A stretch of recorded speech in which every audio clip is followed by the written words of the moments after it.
नमस्कार दोस्तों, चलिए जानते हैं उत्तर प्रदेश की फटाफट 25 बड़ी खबरों को सिर्फ 10 मिनट में। लेकिन उससे पहले आप यह वीडियो किस जगह से देख रहे हैं हमें कमेंट में जरूर बताएं।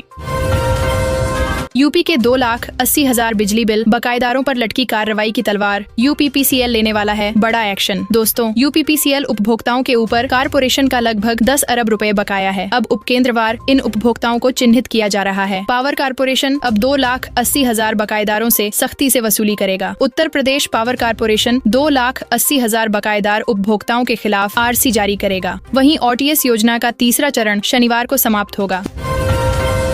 यूपी में इस हाईवे निर्माण के लिए ली जाएगी 31 गांवों से जमीन, किसानों को बुलाकर दिया जा रहा इतने करोड़ का मुआवजा। दोस्तों, अलीगढ़ पलवल हाईवे निर्माण व चौड़ीकरण में प्रस्तावित भूमि के अधिग्रहण की प्रक्रिया तेजी से चल रही है। अब एक सप्ताह से मुआवजा वितरण ने भी रफ्तार पकड़ ली है। इस हाईवे के लिए कुल 31 गाँव में से भूमि ली जानी है। 18 गाँव में फिलहाल मुआवजा दिया जा चुका है। यूपी के इस शहर में किसानों को तिरपाल पर दिया जा रहा अनुदान, अब फसल सुरक्षा होगी आसान। दोस्तों, यूपी में किसानों को तिरपाल पर अनुदान दिया जा रहा है, जिससे उनकी फसल सुरक्षा अब और भी आसान हो सकेगी। गेहूं और दलहन की फसलों को बारिश से बचाने और कटाई के समय अनाज को खेत में बिखरने से रोकने के लिए तिरपाल का इस्तेमाल किया जाता है। बता दें कि तिरपाल पर 1350 रुपए की सब्सिडी दी जा रही है। यूपी में अब रेंट एग्रीमेंट की रजिस्ट्री होगी। योगी सरकार ने लिया बड़ा फैसला। दोस्तों, यूपी में योगी सरकार के तरफ से अब संपत्ति की सुरक्षा के लिए रेंट एग्रीमेंट की रजिस्ट्री को बढ़ावा दिया जाएगा। इसके लिए स्टैंप शुल्क बेहद कम रखा जाएगा। 1 वर्ष से ज्यादा के रेंट एग्रीमेंट पर न्यूनतम स्टैंप शुल्क 500 रुपए से अधिकतम 20,000 रुपए तक होगा। इसी के साथ रजिस्टर्ड एग्रीमेंट में लिखी शर्तें ही कानूनी रूप से मान्य होंगी, जिन पर कोर्ट में दावा किया जा सकेगा।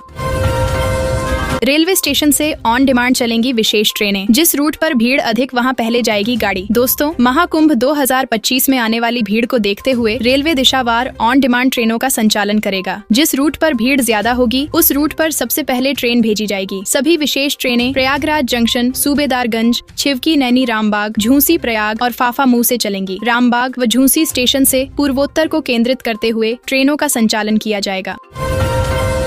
मनरेगा योजना के तहत 2 सालों में बनाए गए 13,245 खेत तालाब, किसानों को मिली सिंचाई और मछली पालन की सुविधा। दोस्तों, ग्रामीण क्षेत्रों में रोजगार सृजन के लिए चलाई जा रही मनरेगा योजना किसानों के लिए काफी लाभकारी साबित हो रही है। मनरेगा योजना के तहत किसानों के लिए पशु शेड निर्माण, खेत तालाब का निर्माण, कूप का निर्माण आदि कार्य भी किए जा रहे हैं, जिससे न केवल किसानों को लाभ हो रहा ही बल्कि ग्रामीण क्षेत्रों में रोजगार भी मिल रहा है। इस कड़ी में उत्तर प्रदेश में सरकार ने मनरेगा योजना के तहत पिछले 2 वर्षों में 13,245 खेत तालाब बनवाए हैं। किसानों को इस दिन जारी की जाएगी पीएम किसान योजना की किस्त। दोस्तों, देश के करोड़ों किसान प्रधानमंत्री किसान सम्मान निधि योजना की अगली यानी कि 19वीं किस्त की राह देख रहे हैं। ऐसे में पीएम किसान योजना के लाभार्थियों के लिए राहत भरी खबर आई। प्रधानमंत्री नरेंद्र मोदी 24 फरवरी के दिन बिहार के भागलपुर से पीएम किसान सम्मान निधि योजना की 19वीं किस्त जारी करेंगे। इस दिन देश भर के करोड़ों किसानों को 2,000 रुपए की किस्त जारी की जाएगी।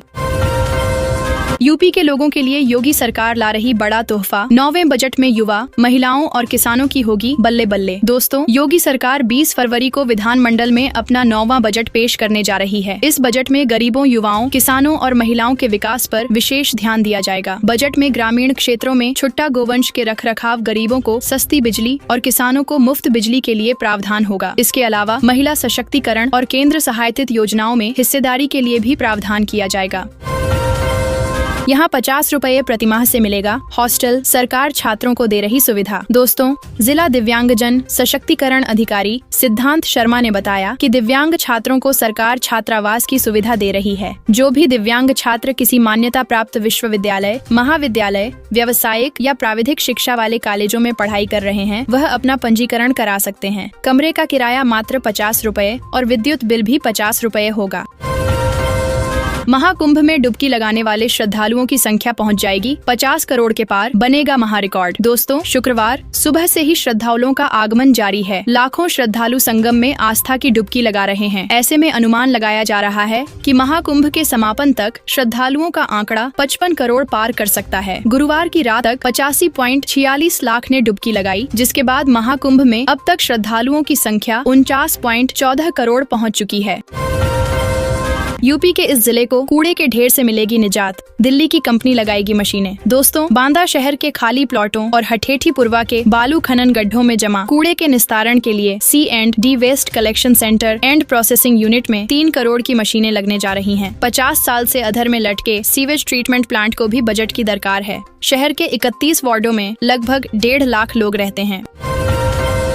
यूपी में इस जिले में बाईपास समेत 23 सड़कों के निर्माण को मंजूरी, शासन ने बजट किया पास। दोस्तों, बागपत के लोगों के लिए खुशखबरी है। सरकार ने बागपत शहर के बाईपास समेत 23 सड़कों के निर्माण और मरम्मत के लिए 4 करोड़ रुपए का बजट मंजूर किया है। इन सड़कों के बनने से हजारों लोगों को फायदा होगा, साथ ही ग्रामीणों को गड्ढों से मुक्ति मिलेगी। लोक निर्माण विभाग जल्द ही इन सड़कों के निर्माण के लिए टेंडर जारी करेगा। प्रयागराज रूट की ट्रेनों के समय में बदलाव, 10 गाड़ियां कैंसिल। दोस्तों, प्रयागराज रेलवे स्टेशन से गुजरने वाली ट्रेनों के समय में बदलाव किया गया है। कई ट्रेनें विलंब से चलेंगी और कुछ को रद्द कर दिया गया है। यात्रियों को सलाह दी जाती है कि वे अपनी यात्रा से पहले ट्रेन के समय की जांच कर लें। गुरुवार को भी कई लंबी दूरी की ट्रेनों को 4 घंटे विलंब से चलाने की घोषणा की गई है। यूपी के इस जिले में 476 करोड़ रुपए से सुधरेगी बिजली व्यवस्था, 4 लाख लोगों को मिलेगा फायदा। दोस्तों, बहराइच में बिजली उपभोक्ताओं को आपूर्ति के लिए 3 खंडों से बिजली सप्लाई की जा रही है। प्रचंड गर्मी शुरू होते ही बिजली व्यवस्था बेपटरी हो जाती है। कभी ट्रांसफार्मर फूंकने से तो कभी जर्जर तार टूटने से बिजली गुल हो जाती है। बिजली की समस्या को दूर करने के लिए विभाग ने बिजनेस प्लान के तहत कार्य योजना तैयार किया है। शराब प्रेमियों के लिए बुरी खबर, यूपी सरकार ने आबकारी नीति में किया बड़ा बदलाव। बियर की 132 दुकानों पर लटकेगा ताला। दोस्तों, गाजियाबाद में होली के बाद 132 बियर की दुकानों पर ताला लग जाएगा। नई आबकारी नीति के तहत बियर और विदेशी शराब की एक ही दुकान में बिक्री होगी। एक व्यक्ति प्रदेश में सिर्फ 2 दुकानों के लाइसेंस ले सकेगा। इस वित्तीय वर्ष के लिए नई आबकारी नीति के तहत शराब की दुकानों के लाइसेंस की आवेदन प्रक्रिया 13 फरवरी से शुरू है। अयोध्या जाने के लिए करीब 100 किमी का भारी वाहनों को लगाना होगा चक्कर, उन्नाव में लागू हुआ रूट डायवर्जन। दोस्तों, वाराणसी और अयोध्या जाने वाले श्रद्धालुओं की बढ़ती संख्या के चलते वाहनों का लोड बढ़ गया है, जिससे पूरे दिन लखनऊ जाम रहता है। जाम से निजात दिलाने के लिए कानपुर लखनऊ हाईवे पर दही पुरवा मोड़ से वाहनों का रूट डायवर्जन किया गया है, जिससे अयोध्या व अन्य जनपदों में जाने वाली बस व अन्य भारी वाहनों को 100 किमी से अधिक का चक्कर काटना पड़ेगा।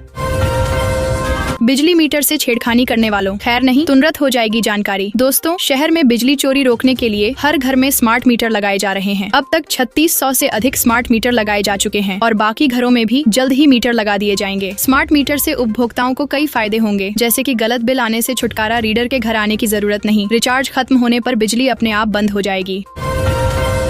सीनियर सिटीजन के लिए खुशखबरी, 5 लाख बुजुर्गों को वृद्धावस्था पेंशन का लाभ देगी योगी सरकार। दोस्तों, उत्तर प्रदेश की योगी सरकार ने वृद्ध जनों की सहायता के लिए वित्तीय वर्ष 2025 से 26 में 5 लाख और पात्रों को वृद्धावस्था पेंशन का लाभ देने का निर्णय लिया है। इसके लिए बजट में 8103 करोड़ रुपए का प्रस्ताव भेजा है। इसके अलावा समाज कल्याण विभाग ने अपनी विभिन्न छात्रवृत्ति योजना के लिए 1862 करोड़ रुपए और पारिवारिक लाभ योजना के लिए 500 करोड़ रुपए का प्रस्ताव भेजा है।